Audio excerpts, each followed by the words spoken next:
Hey, good morning to everybody. Happy Wednesday. It's Daryl here. It is bright and freaking early, man. It's 3 a.m.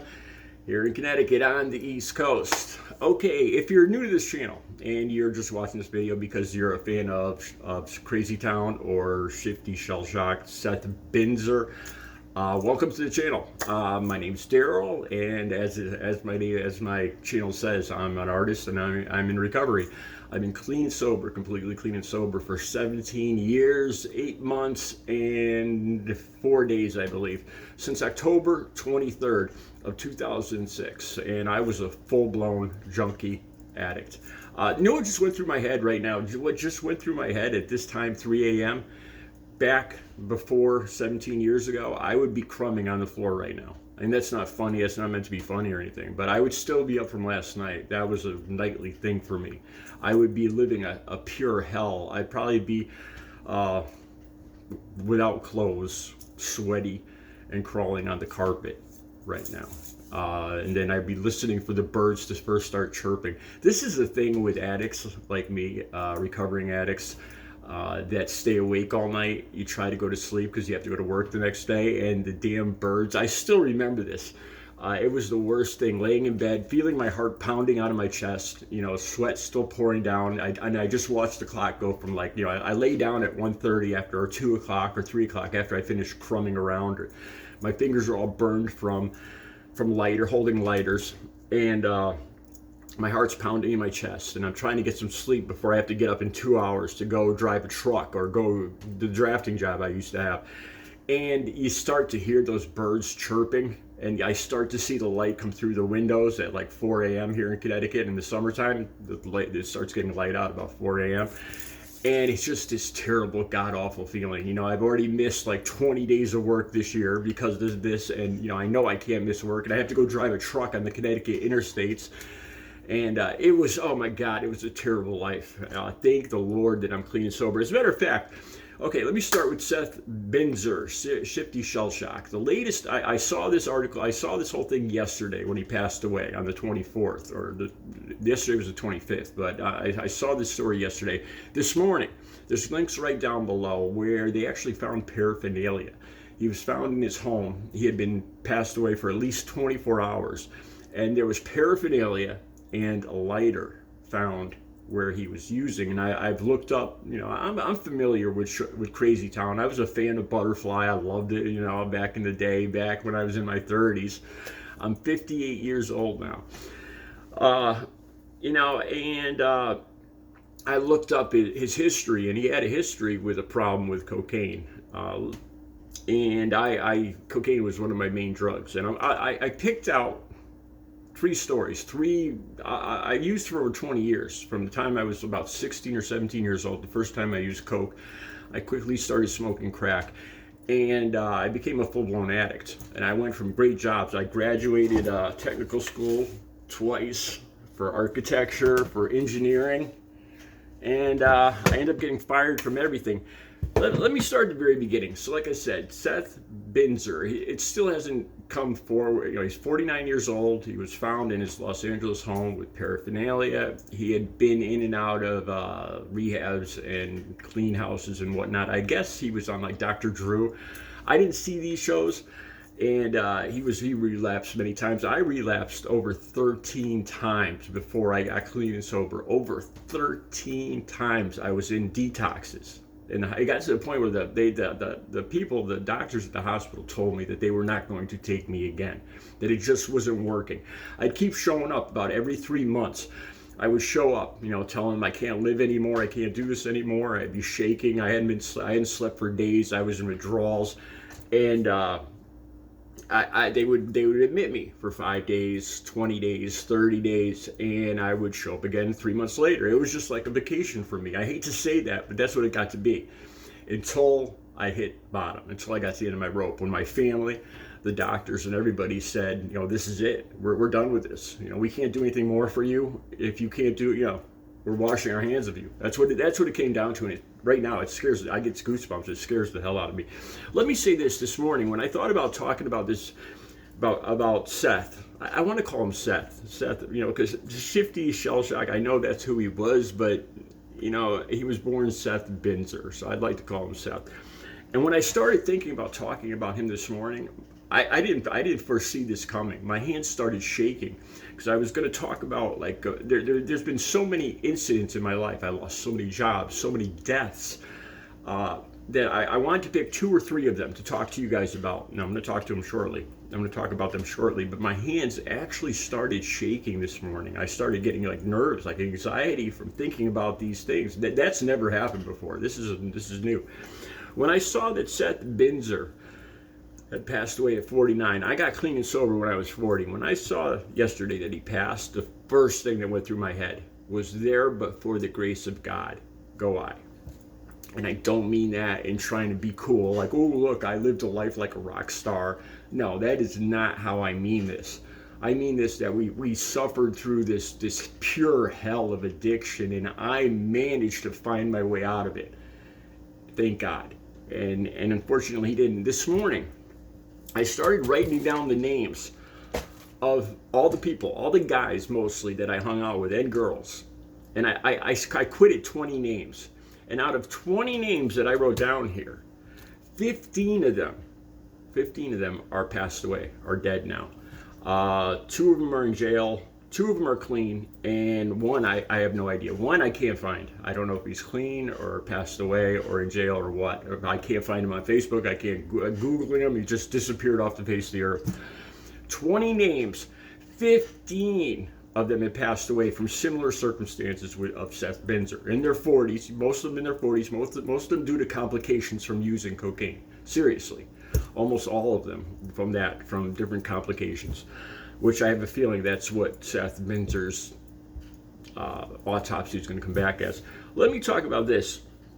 I was fired from almost every job. Like I said, I graduated technical school, and I was working in drafting. I was working for an architect back when I was 22 years old, and I was smoking crack. And I was working in an office. I'd work overnight because we had to finish this big retirement development. It was like 200 units, high-end units in Southbury, Connecticut. Very high-end, expensive units, a whole little village. And I was working at night, overtime, by myself as a draftsman, and CAD had just been developed. And I would have my friends drop off crack there. And I remember smoking it as I was sitting at the computer working on these drawings. Needless to say, I started showing up late. I started missing work, and my bosses took me in and said, "Daryl, we're worried about you." And eventually they ended up laying me off. I went from there to a truck driving job. I got my CDL. I delivered magazines, newspapers. I actually worked my way up in that job too. I was always a successful, intelligent, hard worker, but addiction always worked its way in and did me in. And there was random testing, of course, with a truck driving job, and I knew this, and it was a great job. I was with the New York Teamsters Union, 914, local 914 Teamsters out of Manhattan, New York, and it was a fantastic job. I mean, I got paid good. I got paid $15 an hour back in 1995, man, and that was big. That was like $40 an hour now, or something like that. Seriously. And I knew that I could get random drug tests, and every Wednesday when I got my check, I would go out and I would be up all night. I would spend almost my entire check, except for maybe a little bit for rent, a little bit for food, but I'd spend like hundreds of dollars every Wednesday night.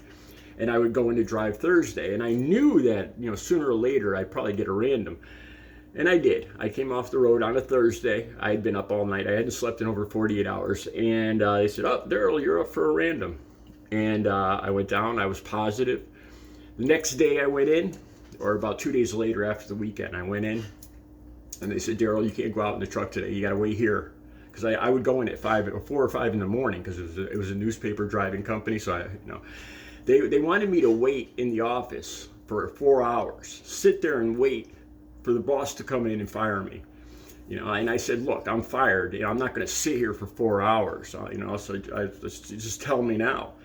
And we can't tell you, Daryl. You got to wait here until the boss comes in. And I just walked out. And For about later that afternoon, I came back and they were all angry.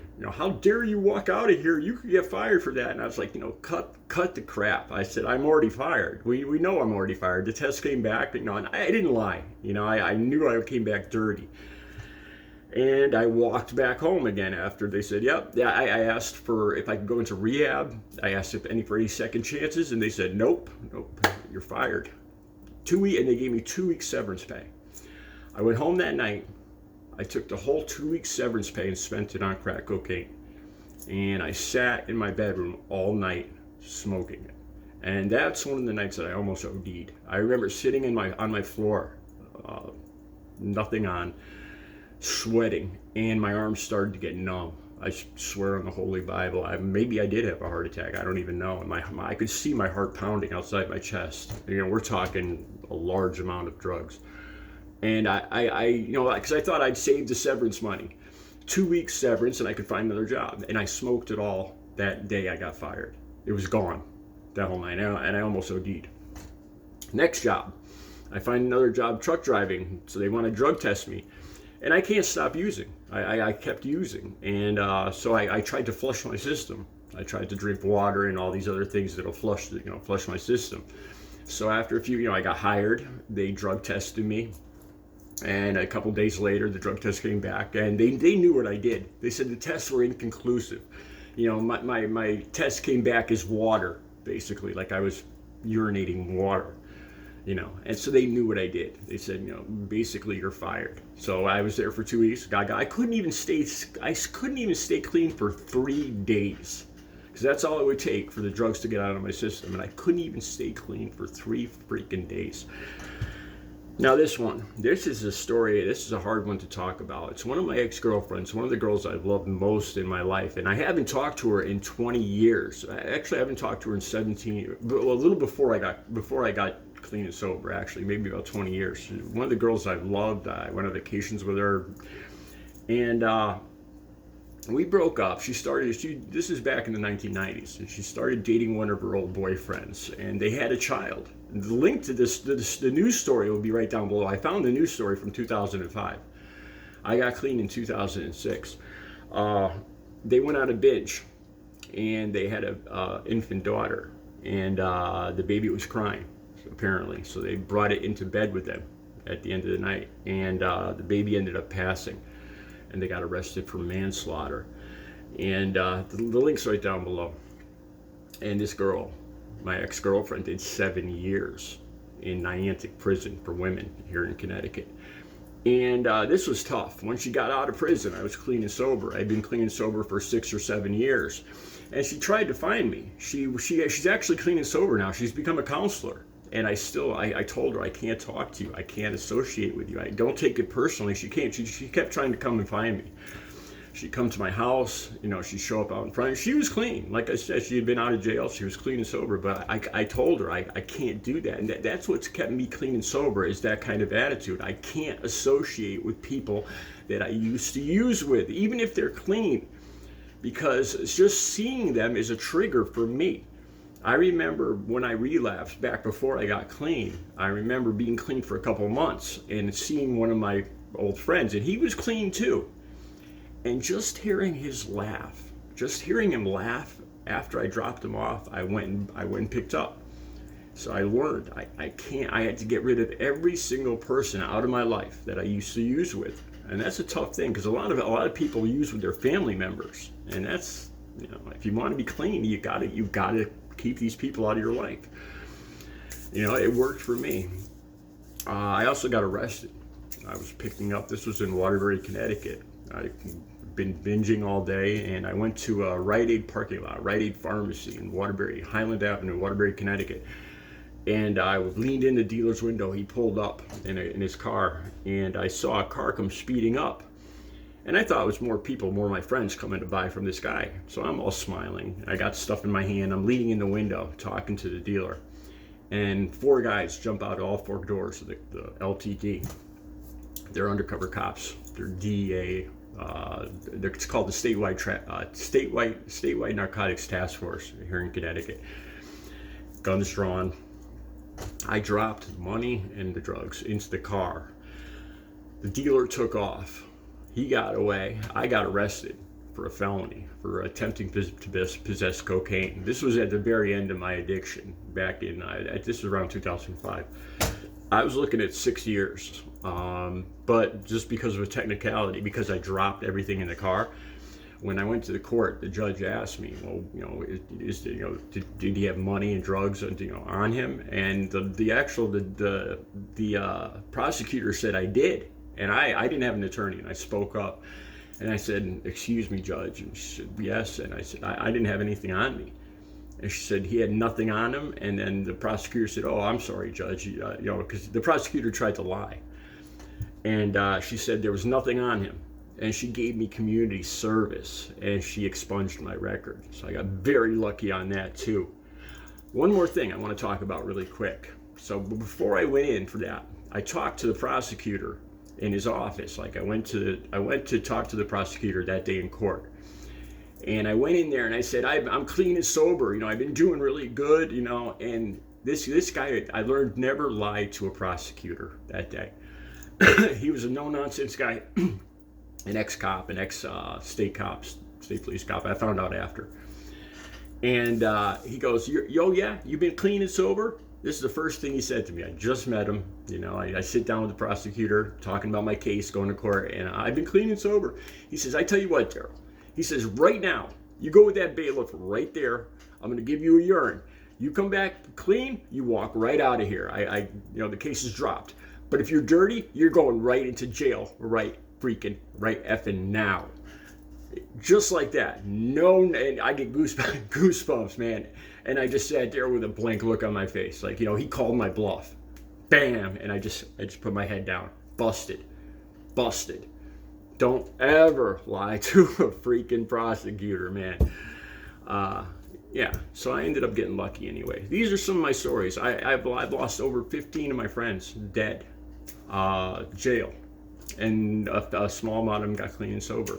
That's what will happen, and most of them happened in their 40s.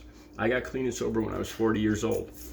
I hope this made some sense. Like I said, I got a lot of anxiety this morning just trying to think of these stories. So I probably went through these stories a little faster than I would have liked to. God rest Seth Binzer. I hope he's found peace, and I mean that with all sincerity. There, but for the grace of God, go I. If you're messing around with drugs, stop. Get out. Get help. Recovery is possible. It will ruin your life. You won't see it coming. It took years. It took months. It took years. But by the time I realized I was in a hell that I couldn't get out of, and recovery is possible. God rest Shifty Shellshock. I hope he's found peace. Have a good Wednesday.